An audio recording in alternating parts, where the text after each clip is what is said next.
Third key we observe in Daniel's life is that his prayer is offered in true humility. Daniel के जीवन में जो तीसरी बात हम देखते हैं, उसकी प्रार्थना सच्ची नम्रता में पेश की जाती है। Verse 3 of Daniel 9. दानियल 9 के 3 पद में, So I turned to the Lord God and pleaded with him in prayer and petition, in fasting, in sackcloth and ashes. तब मैं अपना मुंह परमेश्वर की ओर करके गिड़गिड़ाहट के साथ प्रार्थना करने लगा और उपवास और तात पहन के और राख में बैठ के वरदान मांगने लगा। I know you've heard this before. मुझे पता आपने पहले भी सुना होगा, But please hear it again. लेकिन दोबारा सुने। Humility is the key that unlocks the heart of God when we come to the place of prayer. जब हम प्रार्थना करने आते हैं तो परमेश्वर के हृदय की ताले की चाबी होती है नम्रता।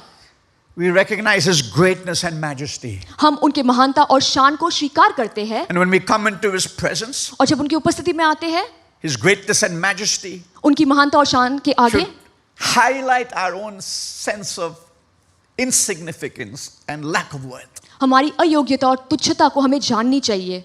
Psalm 51 verse 17, David cries out, Lord, a broken and contrite heart you will not despise. भजन 51 के 17 में लिखा है, हे परमेश्वर, तू टूटे और पिसे हुए मन को तुच्छ नहीं जानता। And so Daniel's prayer is full of confession and repentance. इसलिए दानियल की प्रार्थना पूरा भरा हुआ पश्चाताप और पाप स्वीकार के साथ। He keeps repeating the reality of our undeserving nature. Lord, we don't deserve your grace and mercy. वो दोहराते रहता है कि हम अयोग्य चरित्र के हैं और आपके रहम के योग्य नहीं। We depend upon your mercy and goodness. हम आपकी भलाई और अनुग्रह पे भरोसा करते हैं। I know, friends, sometimes we hear preachers who may confuse us on this.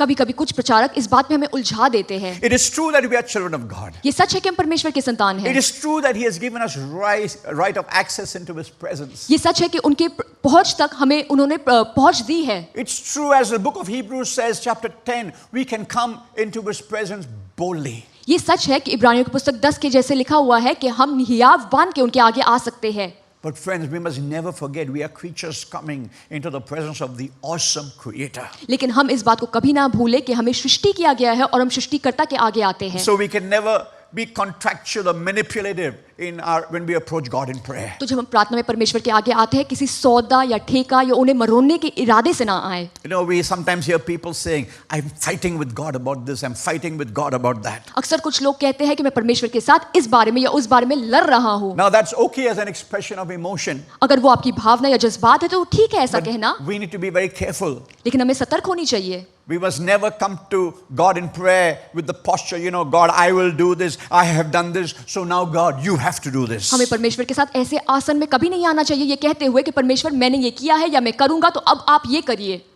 Get this, my brother, my sister. मेरे भाई मेरी बहन, इस बात को समझे। God is God. परमेश्वर परमेश्वर है। God has to do nothing to prove to you and me that He is God.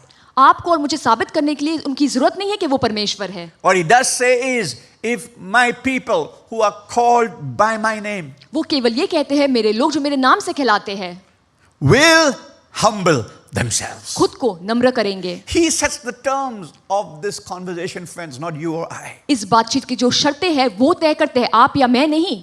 Daniel discovered this important key. Daniel ने ये जरूरी समाधान का आविष्कार किया।